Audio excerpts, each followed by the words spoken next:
যারা সিনেমা বানান তাদের সেলফ সেন্সরশিপ বলে একটি জিনিস থাকা উচিত। যা খুশি তাই বানালাম 2টা টাকার জন্য, এটা তো হওয়া উচিত নয়। এখন কমেন্টে অনেকে অনেক কিছু বলবেন যে কাজী হায়াতেরও সিনেমাতে অনেক অশ্লীল বাক্য ছিল। হ্যাঁ ছিল। ধর সিনেমার কথা বলবেন তো, ধর সিনেমা আমার কাছে মনে হয় আমার বাবার একটি খুব ভালো ক্রিয়েশন।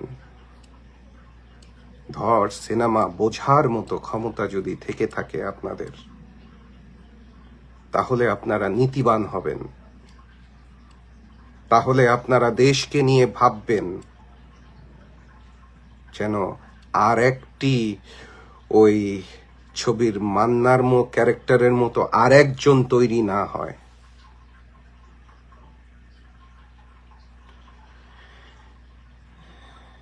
এটা আপনাদের বোঝা উচিত। আমি এখানে মানে আর যারা আমাকে রাগানোর চেষ্টা করছেন, আমি তার নামও উচ্চারণ করব না এবং সেই ছবিরও নাম উচ্চারণ করব না, বিকজ আপনারা চান হয়তো, এখন তো নেগেটিভ পাবলিসিটি অনেক বিশাল একটি পাবলিসিটি, নেগেটিভ পাবলিসিটি করে আপনারা জিনিসটাকে পাবলিসাইজ করতে চান। করেন, ভালোভাবে করেন,